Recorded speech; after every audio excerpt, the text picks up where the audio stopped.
Welcome back to the Nihilist Media Podcast. This is Bonding with Bond. I am Mark. And I'm Nicholas. And today we watched The Man with the Golden Gun, which I have been hyping up as one of the worst Bond movies of the series. And I actually have to rescind that remark unless they are all significantly better than this because this wasn't that bad.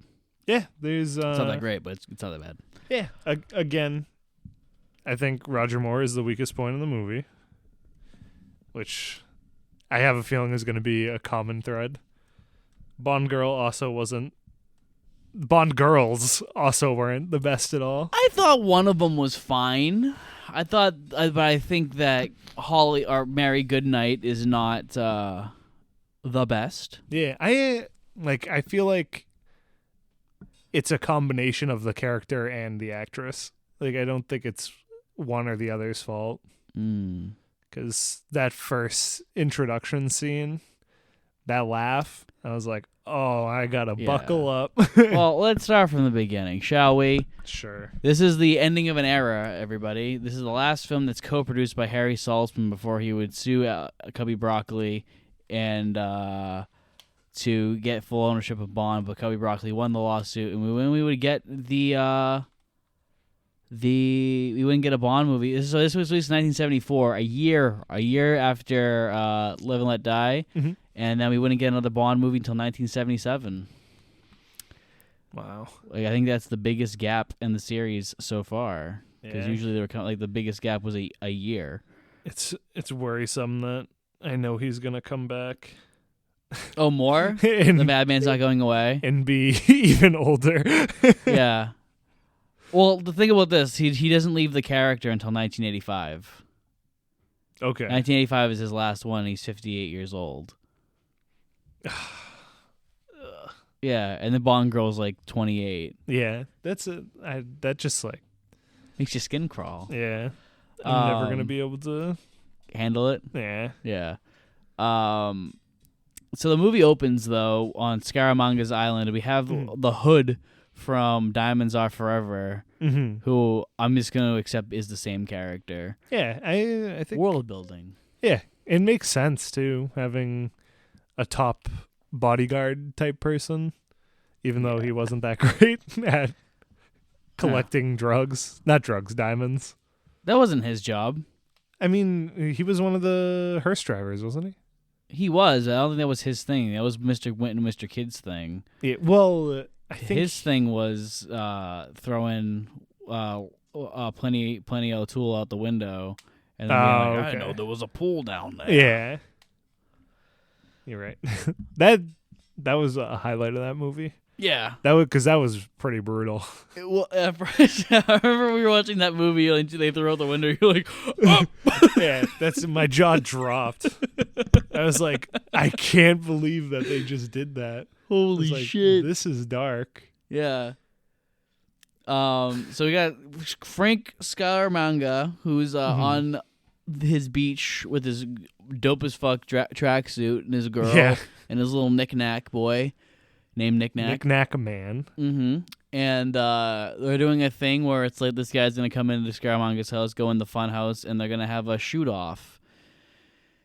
And spoiler alert, Scaramanga kills him, and then he turns around and he shoots a mannequin of James Bond. In the fingers. Oh, no! And he does it with the golden gun. Which is a cigarette case. He has to find the gun inside the funhouse. Yes. Knick-Knack makes it like a game for manga to go through. Yeah, Scaramanga.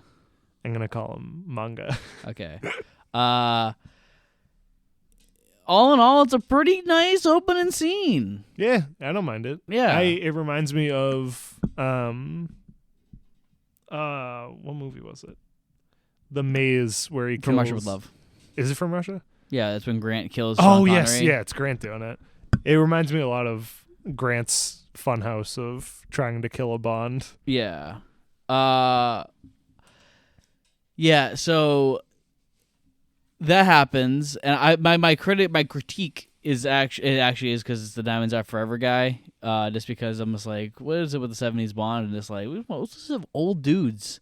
Yeah. It's a bunch of old guys doing old guy stuff. Yeah. It's yeah. It is a lot of that so far. Well, Felix wasn't that old. Felix is older than fucking Roger Moore. Yeah. Is he really? Yeah. Wow. I think he's like a year or two older. Roger Moore looks bad. Yeah, he does look bad. It's ironic. I feel like this is like the Connery movie. This is the one I would have wanted to be the last Connery. But yeah, I think he would have been alright in it. I think I don't know. I know you think Roger Moore got worse. I think he stayed about the same. Nope. I have scenes specifically to talk. Should we wait for the Bond section for it? No, we'll talk. We'll get to it while we're talking about it. Okay. I guess because it's an important scene to the plot, and I think that scene. There's actually two scenes in particular where I'm like, he's gotten significantly worse, and they needed Sean or George, which is going to be the thesis of every episode until he leaves. Yeah, basically. Yeah. Although I'll say this. I'm no longer going to say they needed Sean post this one because this is the last one I could have realistically seen Sean in. Okay. So from this point forward, it's going to be like, they needed George.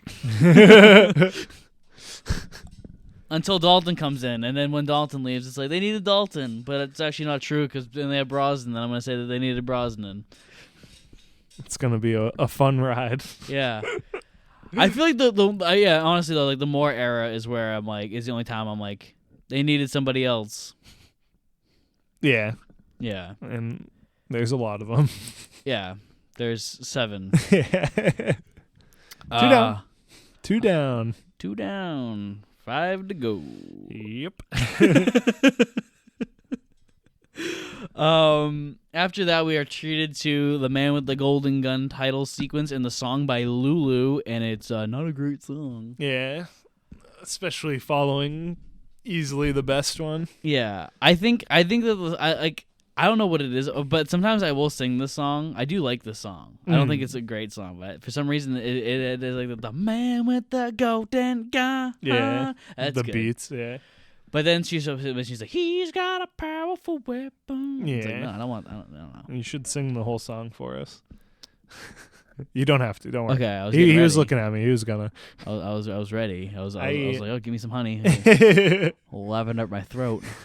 You know? The title scene is pretty good. It's got naked women and guns. Yes, I like the purple contrasting with the gold of the gun. I think looks cool. Yeah, but it's not earth-shattering.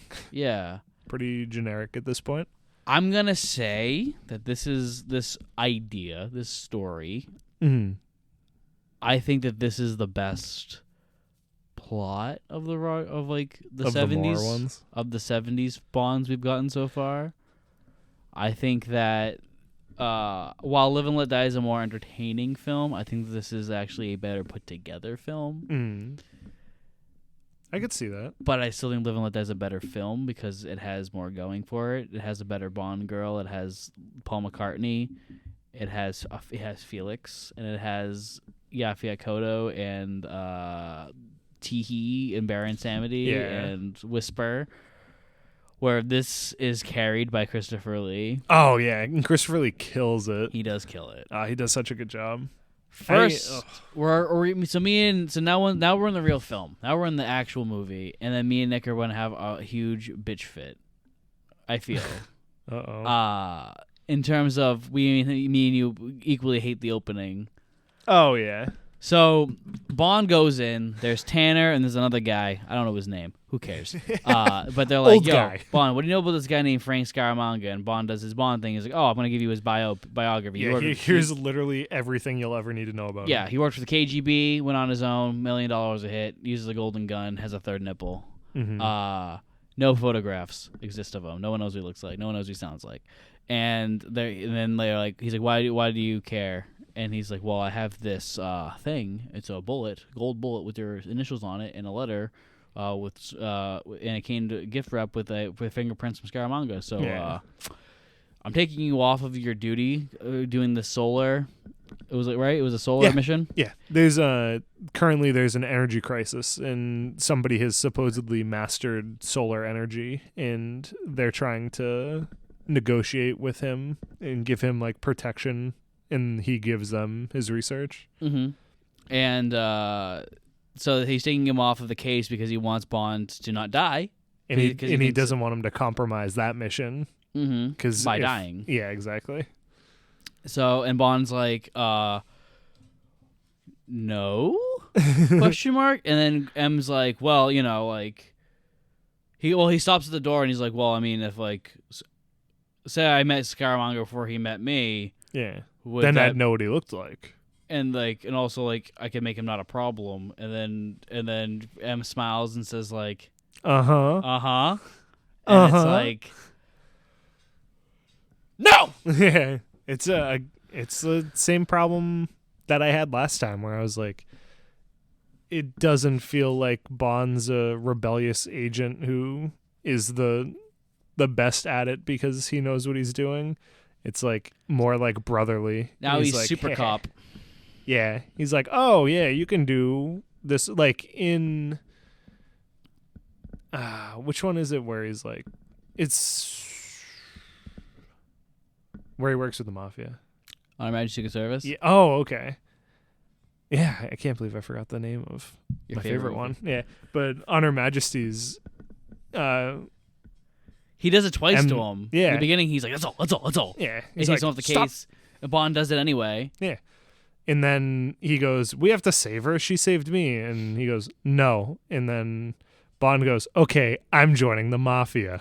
Yeah. I'll get other ways to do it instead of through the country. Yeah, and the thing is that you don't need M in this film. You could just do the thing where Bond's like, I'm not going to sit around while someone's like plotting to kill me. I'm going to find him. And then M's like, I don't recommend that. And then he's like, I'm going to do it anyway. And then he goes away and he goes to Q and he's like, Q, I need this, this, and this, please. Yeah. And Q's like, I shouldn't do it because I hate you. And he's like, well, you know, it's either that or I'll fucking take it. Yeah. And Q's like, okay, Jesus. Fine, go do it. Yeah. And then he talks to Moneypenny, and Moneypenny's just like, hey, when 002 was dead, where did he die? And where? Belarus? Yeah. Somewhere like that. Yeah. That sounds right. It was a country with a B. It was a B.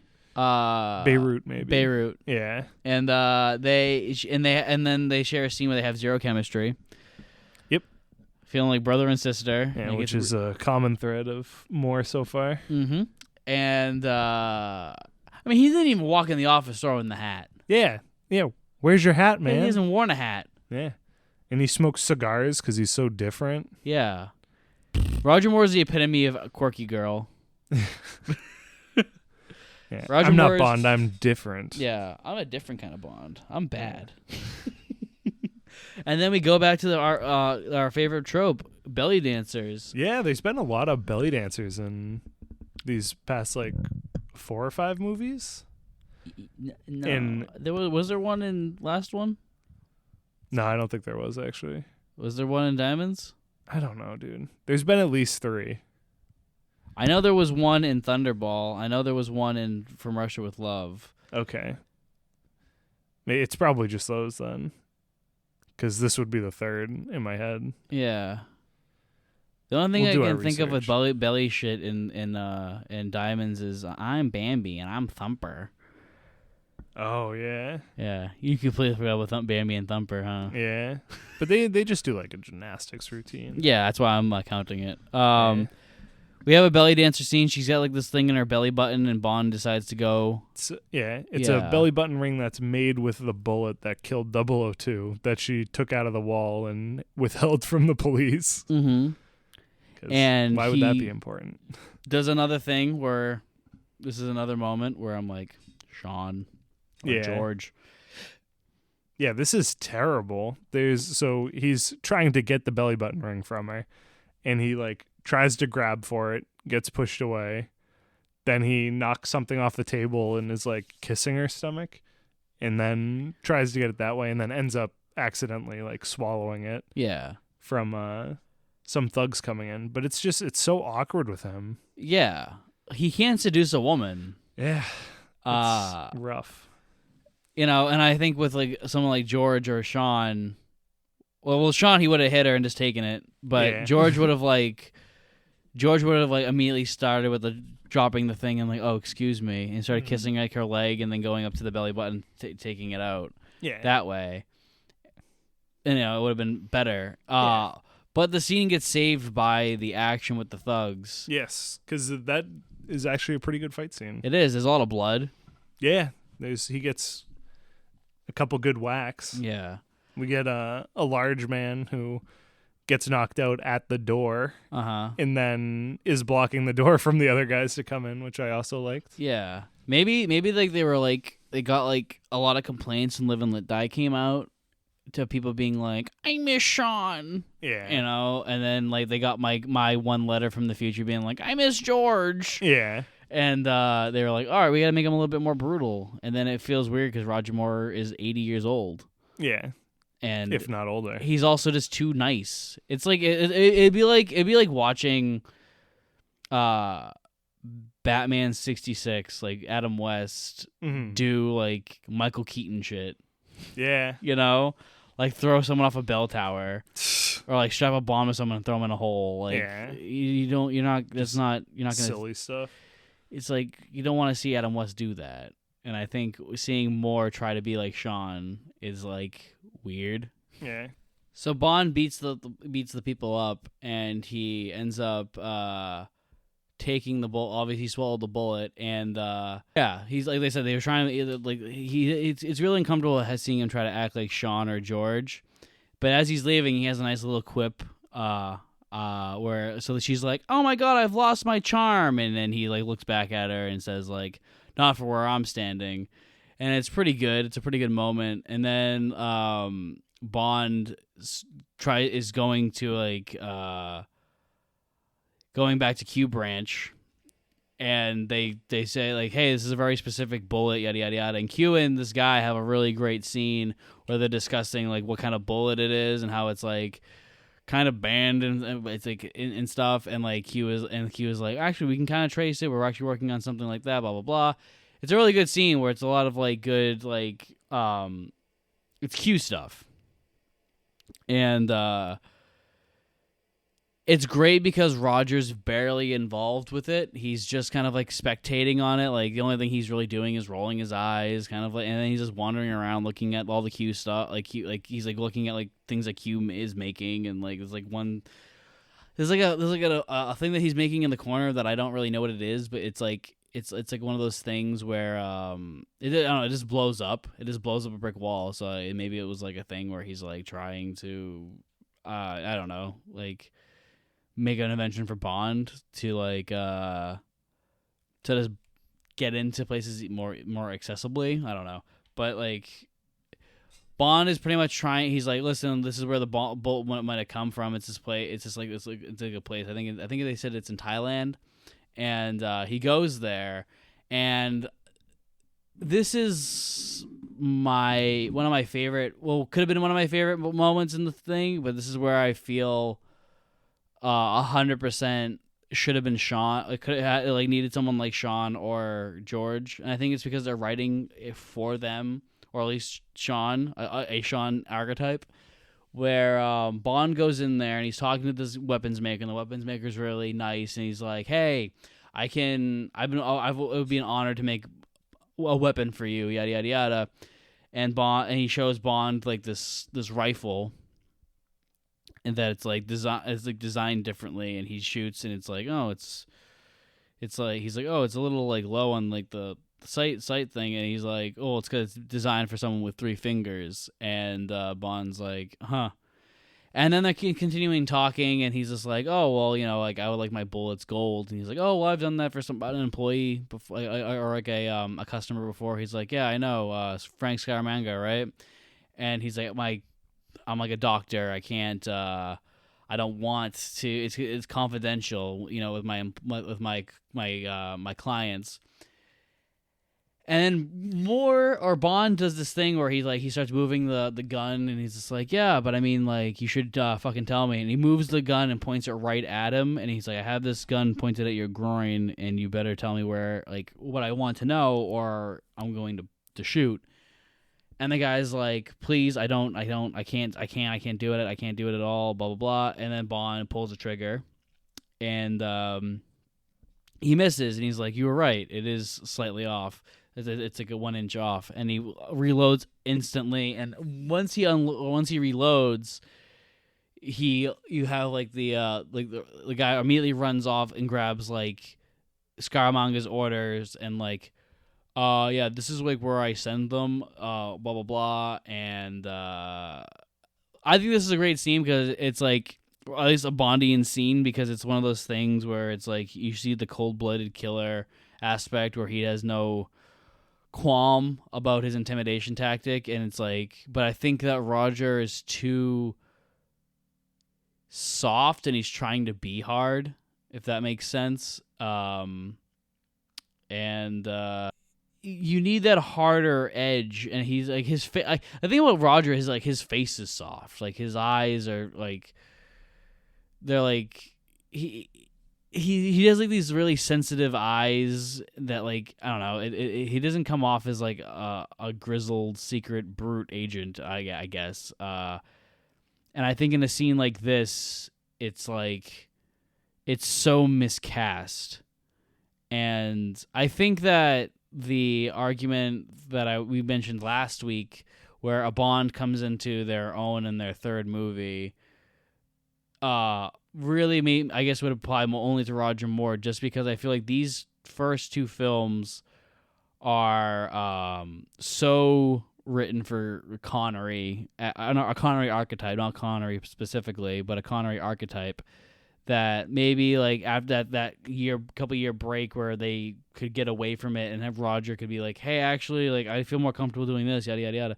Maybe that translates better. I'm not sure, but he ends up going to a casino-esque type place. He ends up meeting our Bond girl played by Maud Adams, and her character is kind of forgettable. So I honestly kind of forget what her character's name is. I think it's like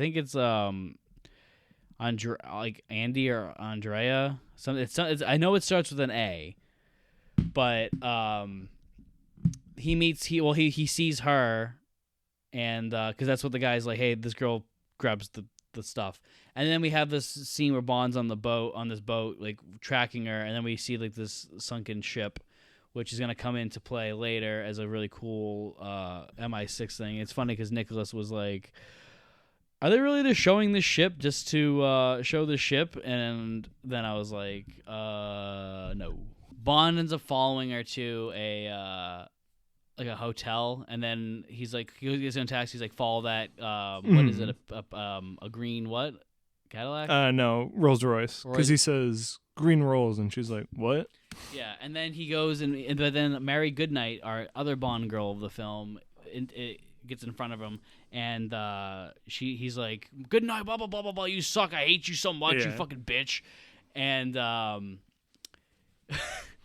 Bond, and then she's like, green rolls. And it's terrible. It's really bad. It holds on her for like 3 seconds with just full teeth smile, and it's. Yeah, and then he brings her to a hotel. She brings him to a hotel, and she's like, James, I'm in love with you. Also, all the green Rolls Royces are here, blah, blah, blah, which is like... It's like the hotel's signature or something. Yeah, convenient. Yeah. And he goes up to investigate her, and basically he goes in there, he's sneaking around, she's in the shower, and she has a gun. Yes, in the shower with her. You always shower with a gun?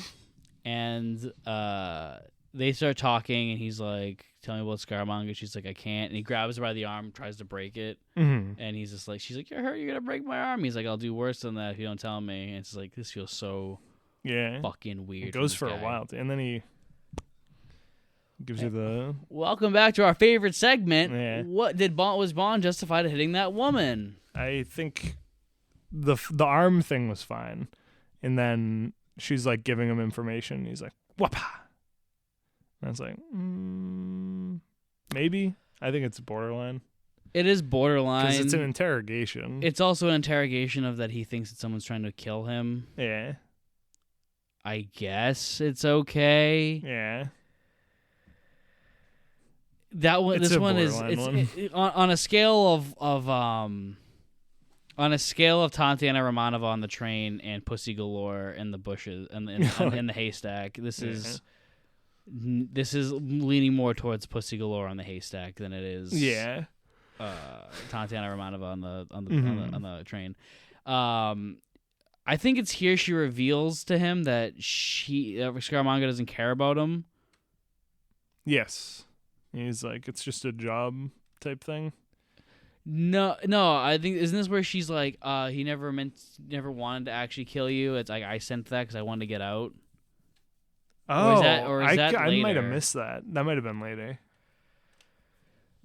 That's the thing about this movie. The movie's very dry at times. And it's like a lot of the information, and there's always a lot of information being dumped at you that I don't understand why. Like, for example, like when Bond fights all those goons, why did they attack him? Yeah, why were they there? I don't know. They're not brought up again. Yeah, that literally had to do with nothing. Because they're watching him while he's watching her, but then... Yeah, the belly dancer? Yeah. Yeah. But she doesn't... Yeah. It is justified because she has a gun on him. Yeah. But he hits it, so it's after she's defenseless. Okay. Back. Yeah, because he disarms her and then we're not disarm thing. So I'm not. So now I'm gonna say we're not on the Pussy Galore thing. We're not on the top. We're right smack dab in the middle. Yeah. It's a gray area. Definitely in the gray. Yeah. After that, we go to we go to a strip club. And where the energy guy is meeting with the... Is it just Hong Kong police or is it... I thought it was a Thailand secret agent or is it a Chinese secret agent? I don't remember. Know who he is, but he's working with MI6. Because I know we go to Hong Kong and I know that we go to Thailand. So I don't remember, but I don't remember. I think when this is in Hong when. Kong because he says I had to take you from the Hong Kong police. That's why he flashes his badge and is like, let's go. Yep.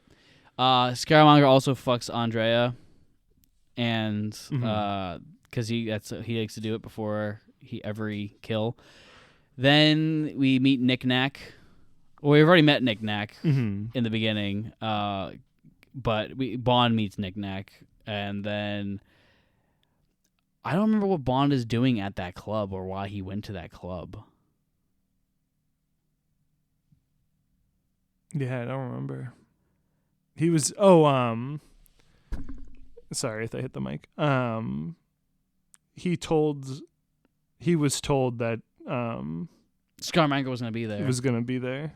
Got you. By what's her face? Yeah, and he was across the street and he kills the energy guy right in the head, and Bond pulls out his gun. The Hong Kong police guy takes him in. They go to the boat. We see M's on that boat that Nick was like, I hope this actually means something. And they're just showing us pictures of fucking a boat. And it ends up being a secret base. And then we see Q. I think Q's in that, right? In that moment? Yes. Yeah. And they're basically like, hey, the energy guy was actually hit by Scaramanga.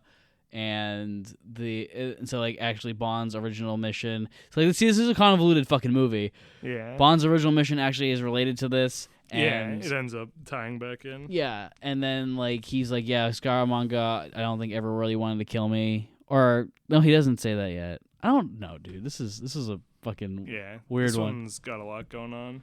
A lot of crisscrossing back and forth. And once they're on the I think the ship is a cool the set inside is really cool too. It's all slanted and leveled out so they can actually walk and stuff in it. And then he asks Q for a third nipple. That's what happens. He asks Q for a third nipple, and Q is just like, oh god, 007. And then he gives him the nipple. Yeah. Because there's a guy named Hosh. What is his name actually? I don't know. There's a guy. He's a criminal. Whatever. He wants solar power. He wants to get monopoly on it. That's all you need to know. And then so Bond's at this guy's place, whatever. I don't know what his name is. Yeah. I think was it Hashi? or hiking or something. I don't. It might have been hiking. Yeah. Oh no, it's high something. It's something weird. Because I remember being like, that's kind of a weird name. Mm-hmm. Either way, Bond. It'll come to me. Bond just goes in and he's just like browsing around because like he's just like, I got the third nipple on. These are gonna think I'm Scaramanga because he's never seen him before. And the guy's just like, oh, I didn't know why you're here, Bond. And then Bond's like, I'm just here to hang out. Because like, I don't even know why he's there. Yeah, just thought I'd swing by. Oh wait, doesn't he want like the thing? Yeah, because he thinks he has the energy chip thing. Okay. The solar something, solar Exxon. Is that what Andrea told him about at the hotel? Yes. So she said that he was gonna get that, like that's what was going on at the strip club, and then they talk about it on the ship because the Hong Kong police guy is like, "Hey, I looked for the chip on his body. I saw him put it in his pocket and it's gone." Mm-hmm. And Bond was like, I saw a knick-knack. Yeah. And it was a hit. So who would have money to do, because it's $1 million per kill. So he just like assumes it's this millionaire, and then he gets lucky, I guess. Yeah, and then Scaramanga's already there. So, but like the guy's like, yeah, come back for dinner later. Yeah. Yeah, classic Bond bullshit. Also, I talked over you the entire time when I was talking about that scene with the gun. Did you agree or did you not agree that like? So I thought that's the best scene in the film, as I was saying earlier, and like. What gun? Remember when he goes to visit? You talked about. Oh yeah, that one's so good. But I was like, it feels like more is so dealer. miscast because it's like they're writing for a Sean archetype. Yeah, and like maybe like.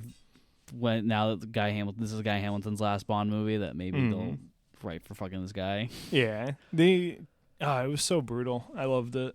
Yeah, because it was funny because the arm dealer loads it and lets Bond shoot it, and then Bond loaded it again, and I was like, it wasn't. Why did he load it again? It wasn't loaded when they went down there. And then Mark was like, oh, I was like, ooh, this might be cool. He's into some Bond stuff. Yeah. But that guy was just being nice, and he shot at him. Yeah, what a meanie. Yeah, unacceptable. Yeah, what a meanie secret agent. That was probably the best scene in this film.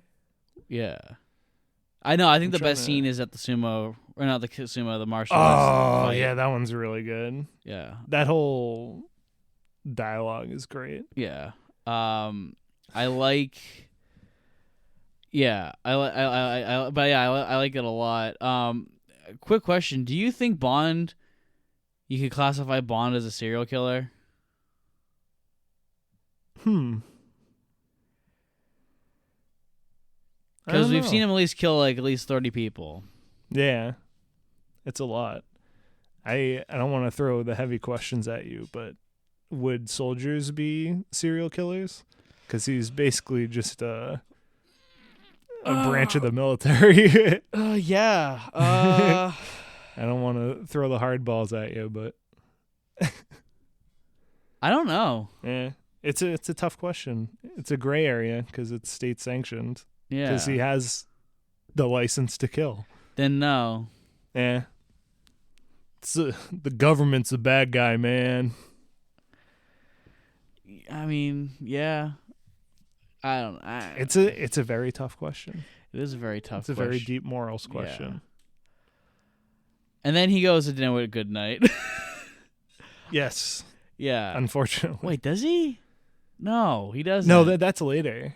Because he's like, that's after the school, right? No. Yeah. Is it?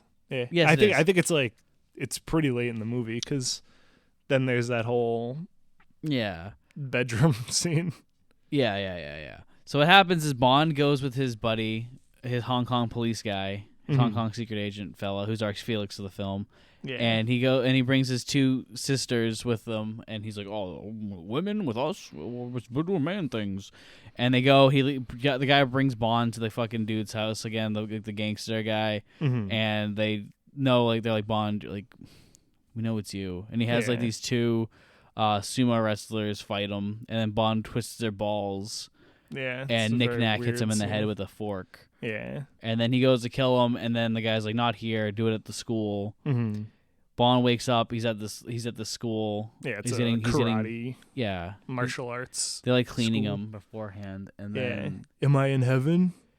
Then he fights like a martial artist, and he gets his ass whooped because Enter the Dragon came out last year, and he he just kicks the guy in the dick, and then escapes, and then jumps out a window. Yeah, then his Hong Kong buddy's like, "I'm gonna help you kick ass," and then the girls come out as well, and he's like, "Stand back, girls," and then they kick ass. Yeah, and that's actually a nice little little girl power scene. I like little girl power. Well, you gotta love it. And then they leave without him. Yeah, and we get our boat chase scene. Yep, we're back. More likes boats. Yeah, Live and Let Die made a lot of money, so we gotta do Live and Let Die, but now in Thailand. They liked the boats. Yeah, that's what sold it. And because we know it wasn't more. It must have been the boats. And I'm like, it was actually that McCartney guy. Nah, it couldn't have been. And while we're doing this, we have a little cameo that turns into something more than a cameo. I was praying it was a cameo. I was like, that was a cool cameo. And Mark goes, it's not over. Yeah. Before we get to that cameo, there's a little boy who's trying to sell a wooden elephant to people, and they won't listen to him. So he jumps off the boat and jumps on the Moore's boat, and he's just like, $100 for this elephant, $60. You're a very handsome man. $50. Yeah. For you, sir, $20. And he's like, I'll give you $200,000 bucks if you can make this heap go any faster. The kid does it, and then Moore kicks him off the boat. Another. Needed to be a Connery type actor, not a Moore actor. Yeah. And then the squad rushes past a boat, and we get my man Sheriff J.W. Pepper, who's our real Felix of the film. True. He does phone into headquarters. Yeah, he's like, "You boy, I need to learn how to. If you want my bayou, I wouldn't do." And that's literally dialogue from the movie. Yeah, it's my Sheriff JW audition. I hope I passed. And then they continue to do that, and then Moore hides off, and then Sheriff J.W. Pepper is just like, if you boys didn't wear your pajamas, just we wait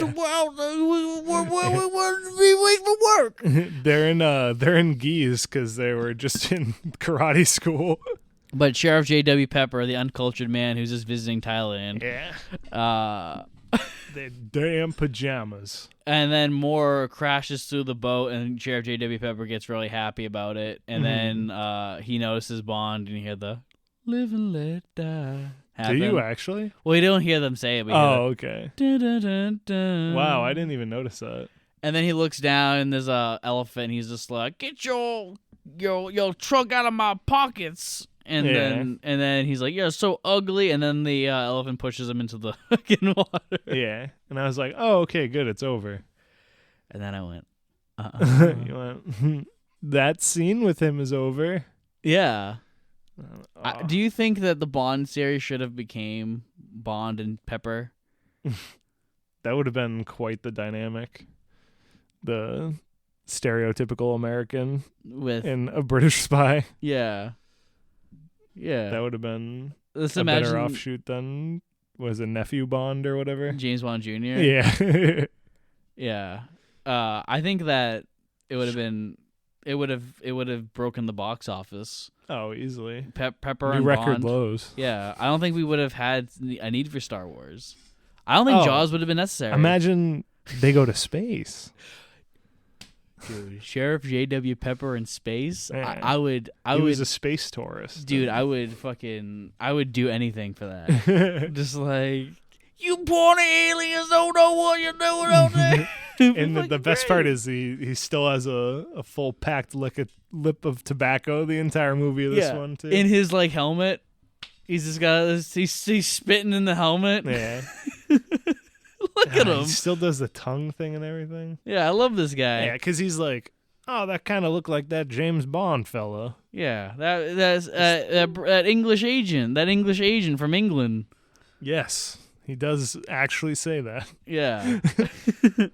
After that, Scaramanga's talking to the guy, and the guy's like, I got the energy thing, yada yada yada. I'm gonna pay you off because I don't really want you here because you brought in Bond here, and Scaramanga's like, what the fuck are you talking about?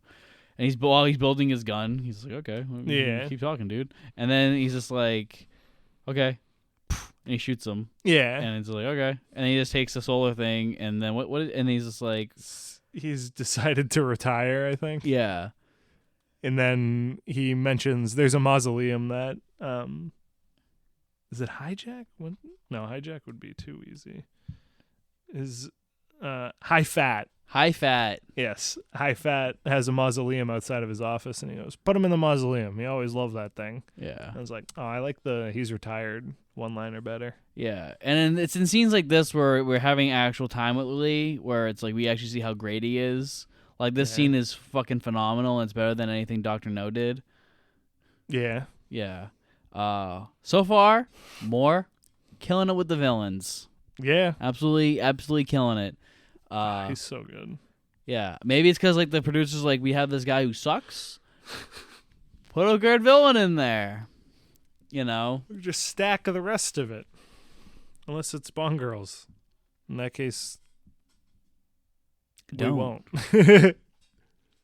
After he kills High Fat, Bond and Goodnight are having dinner, and Bond's basically like, let's have sex, because I know you want to have sex with me very badly. Yeah, I can see it by your constant disappointment in me having sex with other people.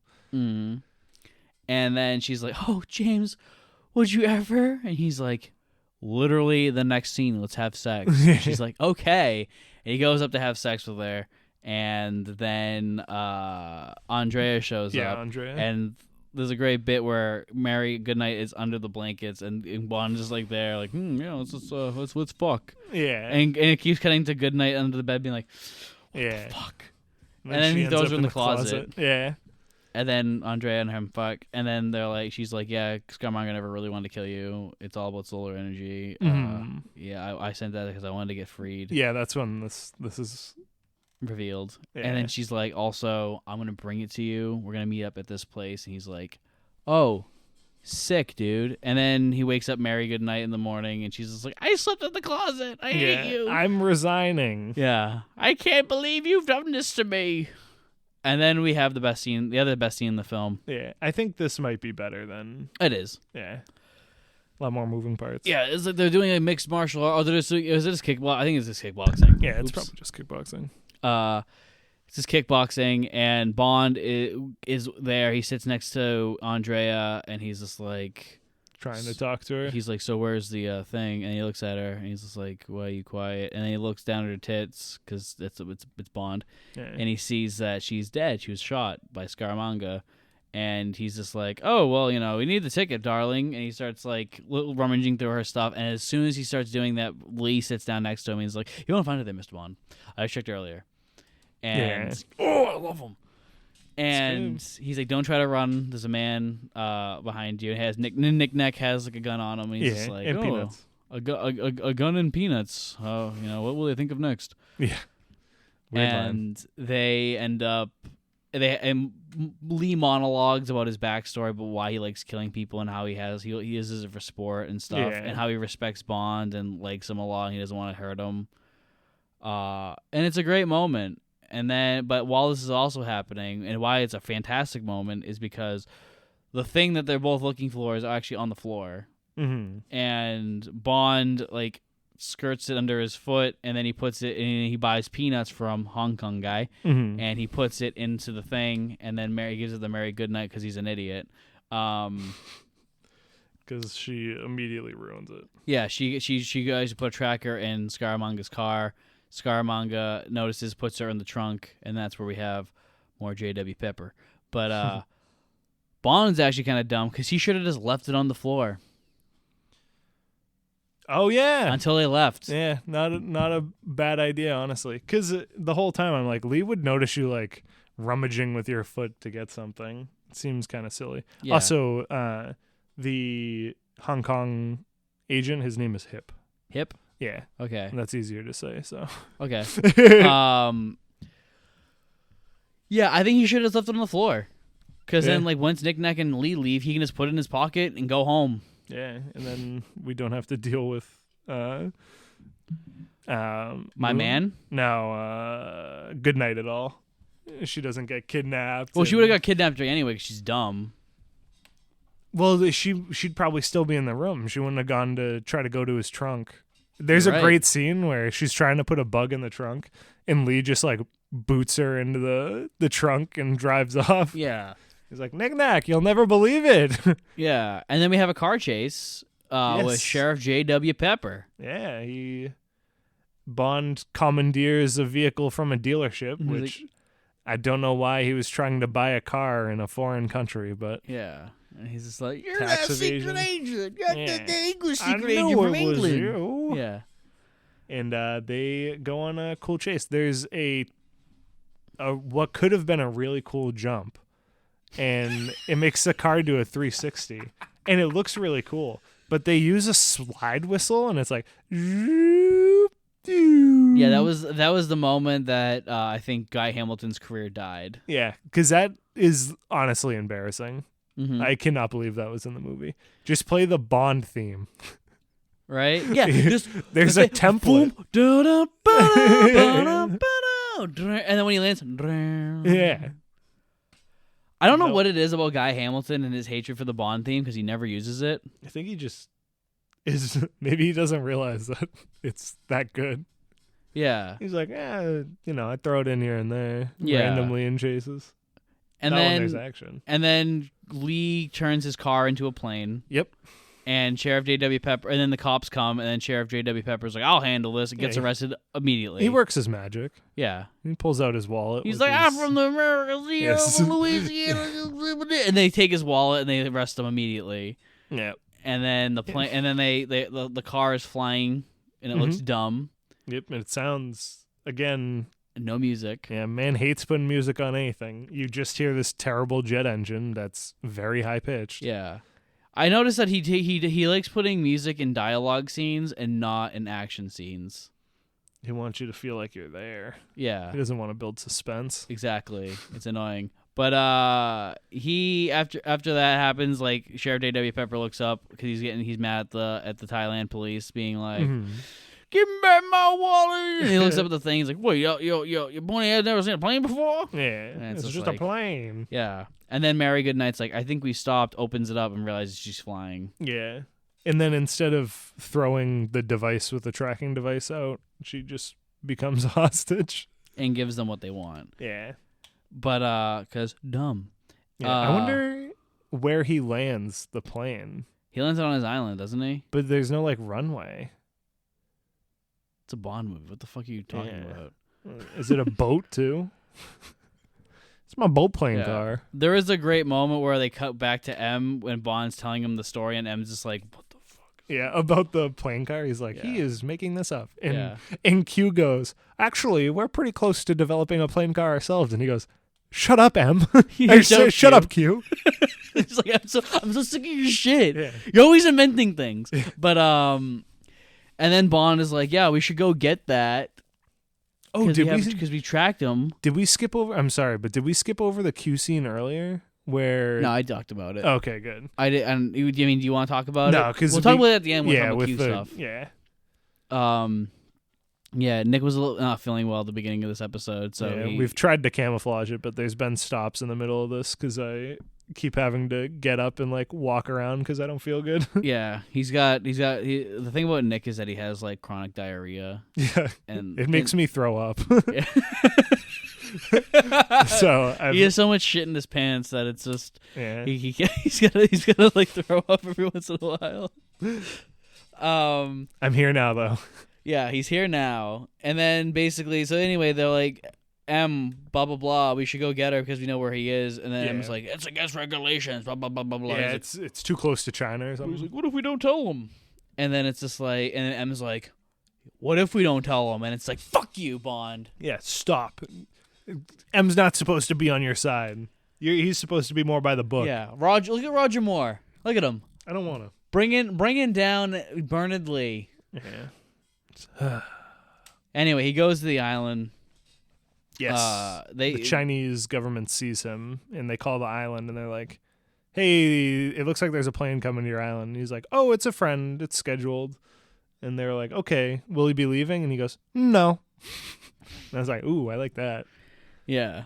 And then Lee is basically tells him his plan. They're hanging out. They're having dinner and all that stuff. And Lee's being like, I've always wanted to create a masterpiece with killing, which is kill you. And Bond's like, I'm flattered. Yeah, all these Bond simps. Yeah. And while that happens, he also shows him that he's like, yeah, I'm going to take solar energy, yada, yada, yada. It's the least interesting part of this film. I think the film could have been like a great thing where it's just Bond being hunted by this man. Yeah. Or you mentioned that maybe M is hunted and Bond's like doing the work behind trying to not have that happen. I thought that was pretty cool too. Yeah. My classic episode prime, Mark's rewrites. Yeah. I would have done a thing where it's M. It's pretty much Skyfall, but M. Scaramanga, like maybe like another Secret Service has put a hit on M, and they hired Scaramanga, and we don't know which one it is, or a terrorist organization has. Could be Spectre, could not be. Who cares? Doesn't matter. Scaramanga is the threat. Scaramanga is also killing off other MI6 people. So that's what they did. They basically gave Scaramanga like $10 million to kill 00 fucking 9 and 3 and 2 and whatever. Because he does kill too. So he does kill too, yeah. And you have like this thing of, he's killing some 00s and he's killing other agents. Like he killed another like a lower agent that's not 00, and now he's in. Then like M's like he has a bullet for you and there's a bullet for me. Yeah, blah blah blah. Yeah. And it gives M a reason to like go rogue. Right now. Yeah. Actually, could you take care of this for me? I don't want to die, Bond. Yeah, and then even the thing you can have a thing where Scaramanga does shoot M. Yeah. And doesn't kill him, but then that also makes Scaramanga not as threatening, so I can't do that. But it also makes M look more mortal. Yeah. But I don't know. I guess he doesn't really have to be. Yeah, because you have to have the whole thing of the one-shot killer. Oh, yeah. Who does he... Oh, never mind. Okay. Everyone I was upset. No, because he shoots Andre? I forget what her name is. He shoots her once. No, I was talking headshots. Because he shoots everybody but her in the head. No, he doesn't. He shoots High Top. Yes, he does shoot him in the chest too. Yeah. Okay. Yeah, it's okay. He needs to be a one-shot killer though. Yeah. But anyway, they make a deal where it's just like, can we do a shoot off? A duel, yeah. And Bond's like, yeah, sure, whatever, dude, I don't care. And they do. And Bond, just like in his barrel scene, shoots before he has the gun lined up, but it doesn't matter anyways because Lee's not there. I keep saying Lee instead of Scaramanga. Or Manga, like you're originally calling him. Yeah. He's not there, and then the hunt starts. and Nick Nack kind of wants Scaramanga dead because he's like, if he dies, this is mine. I get this island. I almost just called him Kit Kat. And then after that, it's a kind of a tense thing, and good nights with like a henchman that we've only seen now, which you should have been with Nick Nack. Yeah, it's a he runs security and energy. Yeah. It's like it should have just been Nick Nack. Yeah. I guess because they wanted the ending action sequence. Yeah, they needed a body to set the thing to explode. They could have been Nick Nacks.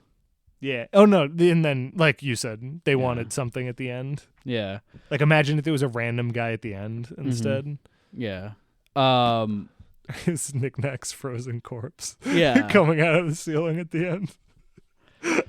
He's just shivering. Looks like fucking Snow Miser.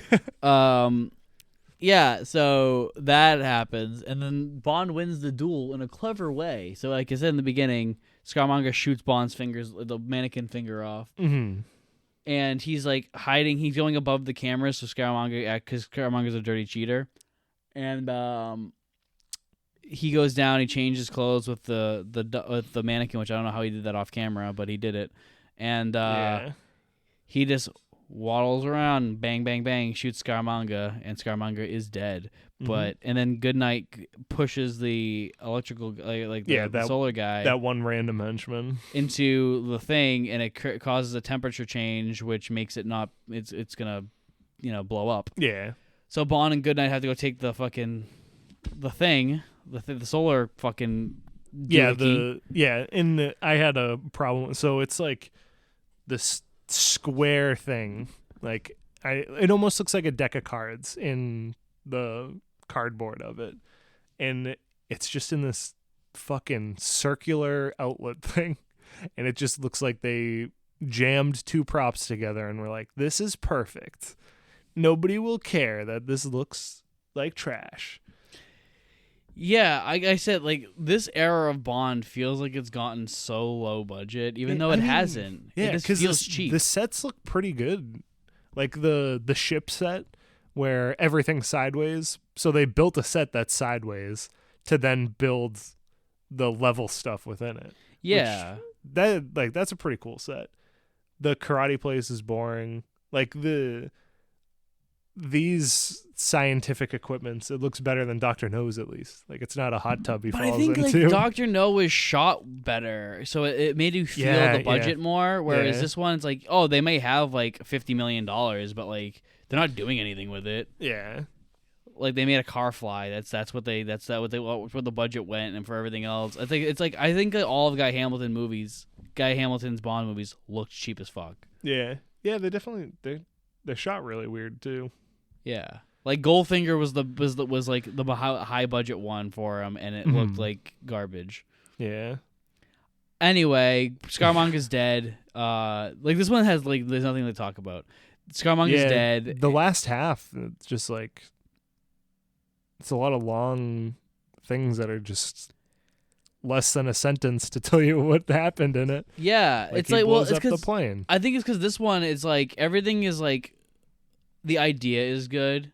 Yeah, but the execution is bad because it's Guy Hamilton and Roger Moore, and then it's like the pacing is so atrocious that these things like that we're talking about go on for like ever. Yeah. So like there's a point where after Scaramanga's dead, there's like another like 10 minutes into the movie, and it's like why?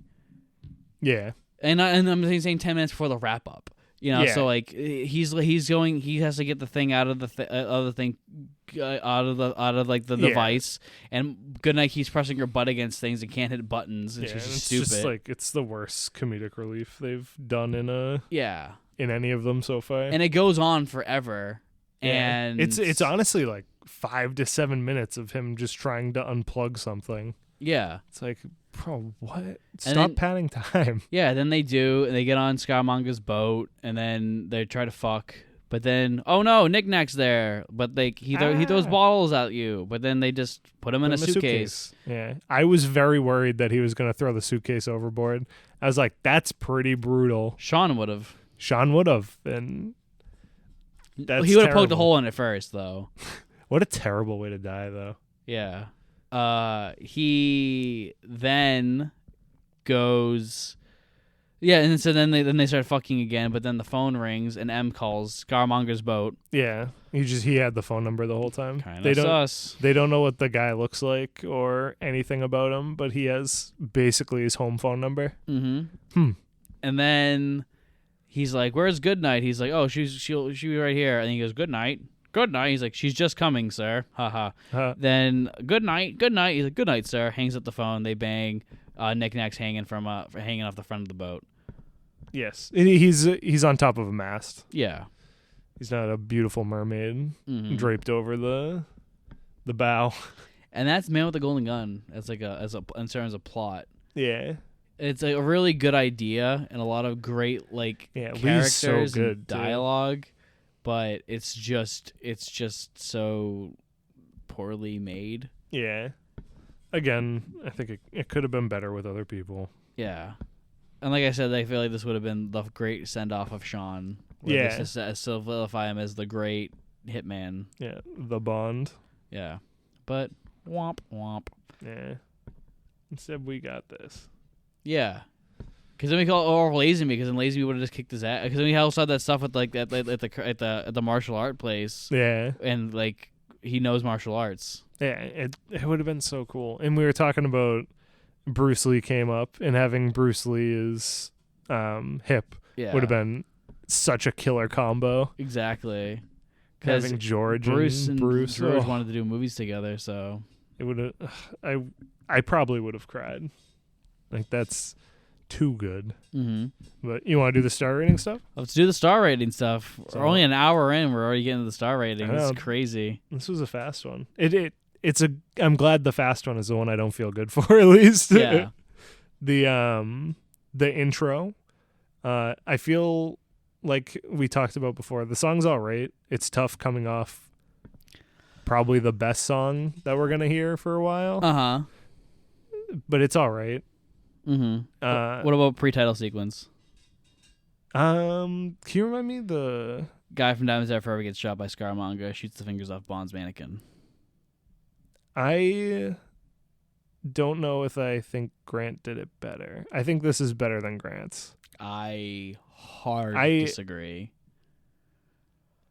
I gotta think about it. So I hated that Grant's was a dude with like they made him put Bond's face on. I thought that was dumb.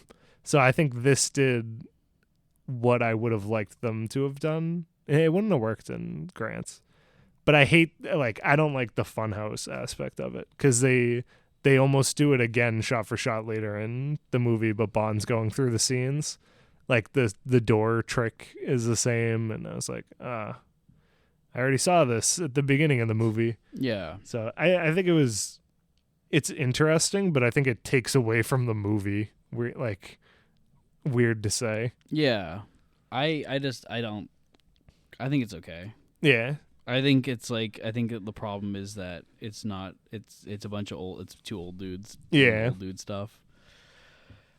Don't like it. Yeah. It would have been better if like it was like a different Bond, and then you had a Roger Moore doing it. I guess I don't know. Yeah. It's just like the fact that it was like the most generic like I'm a gangster guy. Yeah. Oh, I'm sorry, Al. Yeah. No hard feelings. He shoots oh yeah, the fucking Al Capone thing. Al Jesus Capone Christ. wax figure. Yeah, I'll give it like a 2. Yeah, all around. 2 for the pre-title sequence and 2 for the actual song. Yeah, I'd probably give it like 2.5 for the song and title cards, because I like the purple and gold is. Yeah, you like the aesthetic of it. Yeah, the aesthetic's pretty cool. I still think that the like shock factor from Live and Let Die of like the face turning to the skull, that was way cooler than this. Oh, yeah. This is all forgettable except 2 colors. So yeah, I'll give it a 2.5. Okay. Bond. Do you want to do Bond now? 1 star. Yeah, he is atrocious in this movie because it's so not for his archetype. Yeah, it's like I feel like he tried in the belly dancer scene to be like that brutal guy, and then when he like hits Andre when they're like doing the shower scene, it's like he tries to be the rough and tough Bond, but it just like doesn't work for him, which kind of stinks because I really like that type of Bond. I like the balance of it all a little better. Well, yeah, because you're a Dr. No guy. You like him looking at his watch while kissing a woman. And that's I like that. It's what is the line? He's like, so it was just for Queen and Country. Yeah, he's like, don't think I got any pleasure, do you? Yeah, and Thunderball. Yeah, yeah. It's like I like those parts of it, and then because I think that adds a lot when he actually falls in love with somebody, and then forgets about her. The next movie, he isn't forgotten. They're gonna bring it up actually in the next movie. He's gonna get really upset about it. Good. I think you said the next one's his best one. Yeah. Okay, so I'm excited. But yeah, this one I don't think he did good. I'd probably give it like 1.5. Yeah, I'm a straight 1. I think like the character, the writing of the character, 4.5. Fantastic writing. for Bond. As Roger Moore's performance is a 1, and I don't like it. Yeah. I don't like him. I don't like it, and it's bad. Yeah. And you're stupid for liking it. The next one's Bond Girl, which I have similar feelings. Go off, King. Yeah, like I'm like Andre was all right. Like I like the idea of like this mistress for like a psychopath, like wanting to get out. But like, why would she know about Bond? Yeah, and that's like I don't like that people know who Bond is. Yeah, and that's one of the things that we talked about forever ago. It's like, okay, he would have a baseball card that every bad guy would have in their wallet to be like, shoot this guy if you see this guy. Yeah, it's like people should know him as 007. Yeah. That is it. They should not know like, oh, James Bond. And that's if they know about the 00 program at all. And it's also just like in continuity, Bond is dead. Yes, you're right. People out in the world think he's dead. So like, why the fuck do they know why him going? Is he in the papers being like, James Bond, took him down again? It's like, no, you don't hear about this shit. That's why like there was. It's like in a Rocky movie when they play the Rocky theme. Like, what are you doing? I forget. It might have been this movie or it was another one. I think it was this one with the boat with Pepper on it, and there's like people taking pictures of Bond. I was like, I feel like he should be like, oh, like this is bad. Oops. Like I need to get away from this situation. Like in Dr. No, when he walked in the airport and then he put the pad up to his face. Yeah. He goes, oh, I don't want you to have a picture of me. Yeah. And even though it's just like generic tourists, it's still like, let's get rid of that. And then Good Night, I did not like. I didn't like her acting, and I didn't like the character. I think this is gonna be the big argument of the episode. Do you like her character? No, I hate her, but she's awful. But she's Andre is better. But is Mary Goodnight worse than Kisisuke? No, I'm gonna say a little better. Well, I don't know, because she fucks up a lot. And Kisuke never fucked up. Yeah. She just made Yellowface happen. Yeah. But she was just a completely useless character. Yeah. Yeah, she might be worse. Because she... Oh, my God. And, like, she gets kidnapped. She knocks the guy into the chemical bath. Her butt hits the button that turns the solar thing on. She also blocks him at the hotel when he's at the thing. Yeah, oh my God. It starts off with her being annoying. She's worse. Yeah. Oh my God. We've done it. We found someone worse than Kisisuke. There's a new bottom. We have the list has been amended. Yeah. Now is the Bond scale. Mary Goodnight is at the bottom. Tracy's at the top. Wherever you fall in between. So what about Andrea? Do you think she leans more towards the Mary Goodnight side or the Tracy side? I'm going to say the Mary Goodnight side because she's barely a character. I think this is a movie that didn't need a Bond girl. Yeah, this is like I don't think it needed the Bond girl, and I don't really think it needed the energy thing either. Yeah. Like it's all right to get that. Like it's kind of cool that the paths end up crossing halfway through the movie, and you're like, oh hey, that's the case he was on anyways. But like. I think it shouldn't have been like an energy thing. I think it should have been a small, like end of the world thing. It should have just been a thing. It should have been like this is like a thing another that will heroin thing. Yeah, like another just drug thing or like a thing that will make him a lot of illegal money, hurting people. Like diamonds would have been great if he just wanted diamonds, but instead he was like, I'm gonna put them in space. Yeah, it's like and I think like the Andrea aspect is good if that's the case. Yeah, it shouldn't be like, oh, I wanted to get out of here, I needed your help, but also he has like this thing. It's like you do a thing, he's like, he's just like, well, I've been actually working on this case that involves this guy that he's been hired by. So like, do you know anything about that? And she's like, I don't know. And he's like, you fucking know anything about that? And she's like, oh yeah, I do. Yeah. Blah, blah, blah. Here's the deets, and he has this like one thing that's like a key that's gonna get him this lock to this thing, blah blah blah, and then he'll get blah blah blah. It shouldn't be like, it's gonna be the end of the world, Yeah. or he's gonna have a monopoly. You know, it's like no, he's just getting money. Yeah. No, yeah, I'm with you. Let's axe the girls. I know, like I said, I keep Andrea. Andrea be the main but not one. as like a Bond girl. Yeah, like she still dies in the Yeah. exact point where she died in. Yeah. Because I personally, I think where she died was like perfect for the character. Mm-hmm. Just like The only way usefulness is gone. I would be okay with it, actually, with having the Mary Goodnight archetype, is if they brought back the secret agent from Live and Let Die. Oh, and use her instead of Goodnight. Yeah. Yeah, that could have been cool. Yeah, because she's already set up as being a terrible agent. Mm-hmm. But she's dead, so too bad. She's not dead. Doesn't she die? He unzips her thing, and they fuck, and then she never. Oh, seen again. dude, I'm thinking of the CIA agent that like betrays him. Oh, Rosie? Yeah, Rosie. No.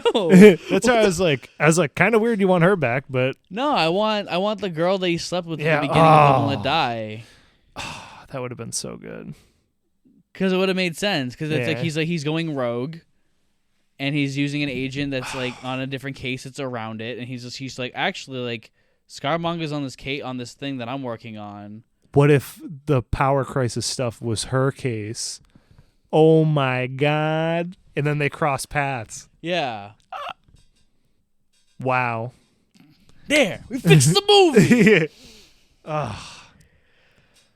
I hate doing this. that would have been great. And it also would have had world building. Yeah, that's it. Like I like Felix because it's World building. yes, it's But like they recast him every look. time, so it Yeah, can't. I wish they would stop. Just pick one of the two I like and keep it that way, and have him in every movie. He could be the babe in this. His butt backs up and hits the control panel. The next one's Felix, which in this case it's Hip. And J.W. Pepper. You're, 5. Yeah, Hip's incredible. Oh, I was giving 5 to Pepper. Yeah, but I really like Hip. Hip as Bruce Lee would have been insane, but I mean, think this guy's all right. I don't think Hip adds anything. I mean, he saves him a couple times. I mean, Dude, how he wouldn't have been able to get in the base if it wasn't for Hip's shoulders. I just don't think he just feels like a punchline most of the time. I don't know. When is he a punchline? Every time he's on screen, like when he's holding Bond up on the thing, he's like talking and Bond just doesn't listen to him and just climbs over the Yeah, thing. I guess that's true. The fact that he like drives and doesn't notice that Bond is not in the car. Yeah, that was annoying. I hated that. That was so stupid. That was just to get boats in. Yeah. It's like he's kind of treated like an idiot, and I think that he doesn't really add much. No, yeah. Yeah, you're right. He gives the fucking thing to Goodnight, the most incompetent person. Yeah. I mean, he should trust her, but Bond doesn't trust her. yeah. I mean, at that point, how well does he know her, though? He's probably like, oh, another secret agent. Hello, Bond female. Yeah. Take this. And then he's like, But like, why would you you did give it what? away anyway? Just keep it in your pocket. Yeah. No, because he runs back. He's like, you take this and go away. I have to go save Bond. And then that's when he hits Lee by accident. Yeah. Or Manga. Yeah. And it's... Yeah, I think it would have been. I don't know. No, I don't think it'd been fine. Yeah. I don't think Hip's a good character. Yeah. You know, personally. No, I know what you mean. I like the idea of Hip. I always like the idea of other secret agents. Yeah. And stuff. But like, I don't know. I don't think it works well with him because I just think he comes off as stupid by doing all these stupid things. He comes off as like a diamonds are forever type Felix, where he just gives the diamonds away. Yeah. No, you're right. I'm probably like 2.5 because I know you love that sheriff, but I think he's all right. I thought it was like 5 stars, dude. I wish he like I think the elephant part was like cut the elephant part, just have him like on vacation, and he's like, wait, what? He's like, is that British guy? And he's like, nah, whatever. And then he's just gone from the movie. You have to have him in the car. I don't think you do, but I'm glad he was. You ain't thinking about going. I sure am, boy. Yeah. That's like he throws the. Come on, it's great. The man's a genius. It's all right. It definitely adds something to this not great movie. If that was in Her Majesty's Secret Service, would you be like, oh my god, this movie is so good. That character added so much. It doesn't work this. in Our Majesty's Secret Service. Yeah, because it's a good movie. No, because Our Majesty's Secret Service is trying to do something else. It's trying to with this one. It's trying to be a fun, adventure movie. So I think that Pepper works as like a. I think here's the thing is, even with my changes, you have like the girl secret agent from Live and Let Die and all that stuff. I would still keep Pepper because he's so weird. Because here's my reasoning. I have reasons. Because I like Jar Jar Binks. Fuck off, I do.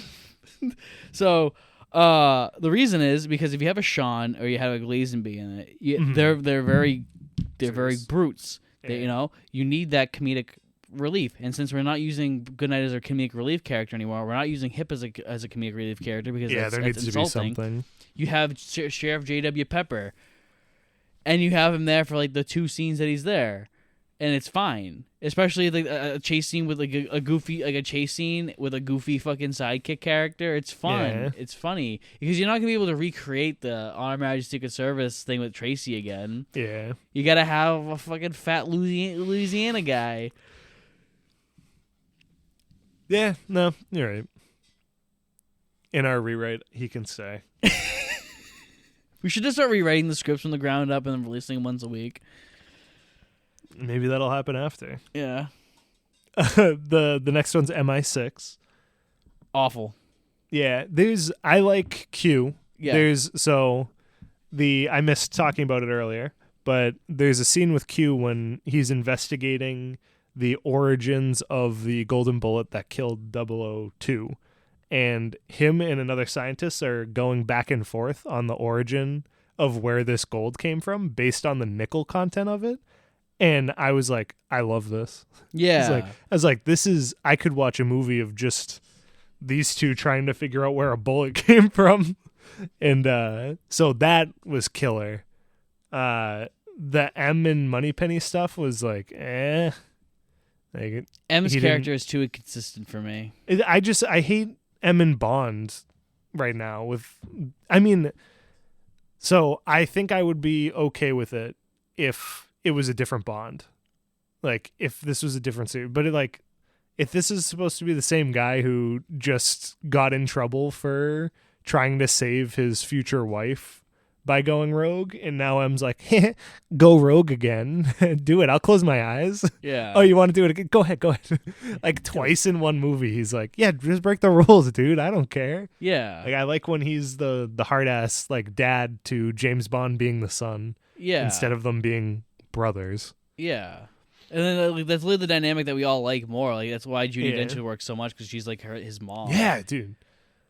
Her name's Mom. Yeah, and so it's perfect. Exactly. And so with this, it's just weird. It doesn't work. Yeah, and even I can't remember the actor's name, but even the Judy's replacement, I'm still getting that. Like, yeah, he doesn't. He's like, yeah, you're the lesser M. Yeah. Like, you aren't as good as Judy. It's literally only a Roger thing, too, because when Dalton becomes Bond, so like the M that replaces him, because we only have 2 more movies that Bradley. Which I'm going to miss him a lot. Yeah, we get Robert Brown, and Robert Brown becomes even more of like a fucking, like, dud. Like, we're brothers, dude. No. But then once Dalton comes in, gone. He's like, you fucking piece of shit. I fucking hate everything about you. I hope you fucking rot in hell. Perfect. And then Brosnan comes in, and it's Judi Dench. So we're back to the formula. Yeah. Yeah, I hate M in this, not because of Bernard Lee, because Bernard Lee is fantastic performance-wise in it. It's just that the writing of it is so inconsistent. Yeah. Although I do love it. Oh, shut up, Q. Yeah, that because. What were they talking? Oh, about the flying car. Yeah. And he's just like, this isn't what we're talking about, Q. Stop. Yeah. We're not getting into this. Q's fantastic in the film. He's always fantastic. Yeah, but because he also has almost no interaction with Roger. Yeah. And then Moneypenny. Oh my God, my girl. Yeah. What have they done to you? Yeah, ever since Bond got married, it's just been downhill. Yeah. It's fuck. She's not good in it.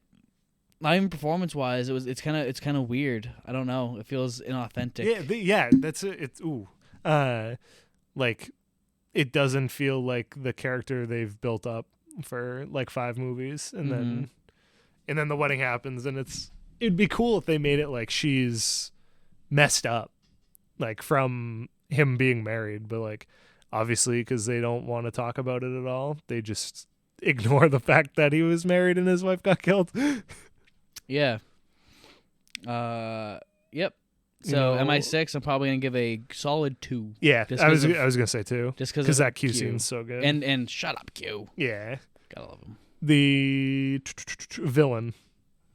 5. Yeah, 5. It's a great character, and Lee kills it. It's Count Dooku. Yeah, we don't even. Yeah, it's Dooku, bro. Yeah, dude, it's Count Dracula. He's Dooku. He's fucking Saruman. He's the librarian and fucking and Hugo. It's Christopher fucking Lee, man. Yeah, kills it. Dracula. Yeah. The next one's Henchman, which I think Knick-Knack's all right. Yeah, 3. The other henchman's dumb. I don't even think he counts as anything. No, he's like introduced at the end so that they have somebody else to kill. Knick-Knack is the henchman, and I would say that's a solid 3. Yeah, I was gonna say I'd give him like a 3. He's there when Lee needs him, and they have this weird like dynamic of he wants to kill him, but not really. Yeah. Actually, I wonder if the reason he's attacking them at the end of the movie is because they blew up his island. That makes sense. He's like, you were just supposed to kill him, you son of a bitch. You blew the island up. That was my island. That would have made him a 5-star if that was like what happened. And he's like throwing the balls. That was supposed to be my island. Yeah. My island. Oh, that's all. They only had to add like 3 lines of dialogue, and it would have made him a 5. But I'd give him like a 3. In our rewrite, he says that. Yeah. That's the only change. It's perfect. Story, which I think the story's pretty good. Fantastic story. Yeah, I'd give it like 3.5 or 4. They just fucked it all up. Yeah. Oh, Spy Who Loved Me is next. Yeah. Roger Moore's peak. I'm excited. Which like we've talked about the story the whole time. Like it's a pretty damn good story. Yeah. Because like usually with our rewrites, me and Nick have to change like massive chunks. Yeah. Like this you only really have twice with a completely different film. Yeah. Diamonds Are Forever is like a completely different film. Yep. Like this one is like it's the same movie. It's just like minor things are tweaked. Yeah. So it's a good story. So I'd probably say like 4. Yeah. I was thinking like 3.5, 4.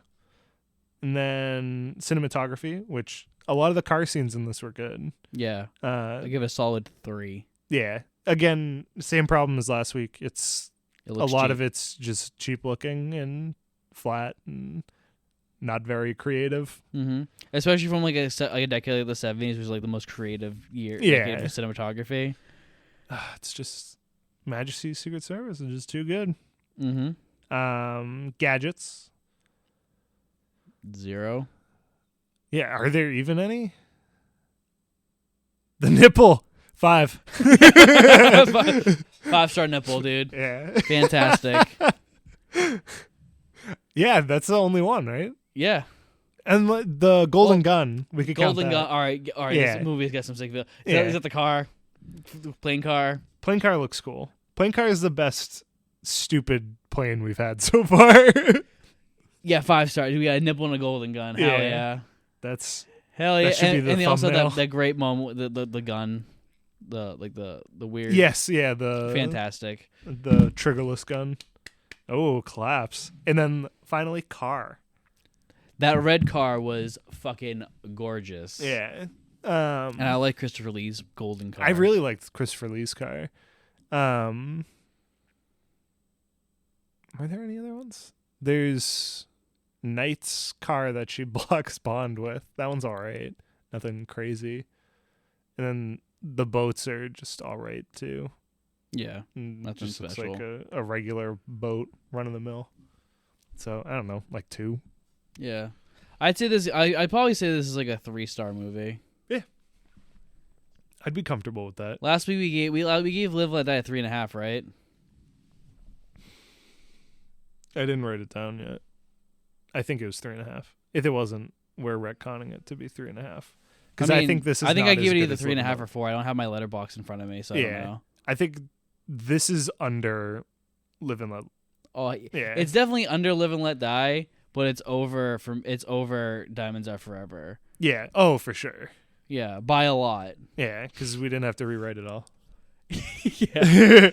I don't even think we actually went into that on the Diamonds Are Forever one, but I remember like we did after off we talked, podcast. off podcast we did. It's a fun creative exercise to rewrite stuff, and we do it often. Yeah. And Mark does it more than I do, but Yeah.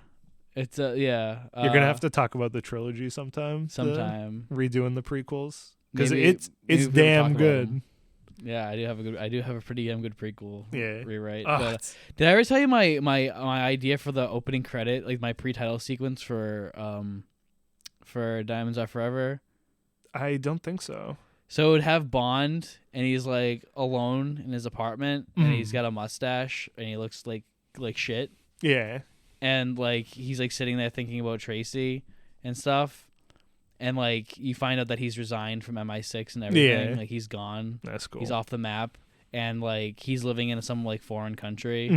And then what happens is basically he's going about his day and stuff, and then he notices somebody like following him, and then he ends up fighting in some place. Yeah. And then when he does that, like he has the guy, like he gets the guy, like basically like he grabs the guy from the back and he brings him down. He puts his like leg on like or his foot on the guy's shoulder blade, and he pulls the arm back. And then while he's doing, he looks down at the guy's hand. And he's got the Spectre ring on. Oh, cool. And then he like pushes him like his face onto the ground. He's like, "Where is he?" Yeah. And then you hear, and then you hear the "Do diamonds are forever," blah blah blah, and then you go into him going back to MI6 because he needs their resources. Yeah. Yeah, that's good. That movie could have been so good. We should do an episode at the end of this where we just do a sequel. Me and you discuss an idea for a sequel to... we just make... After...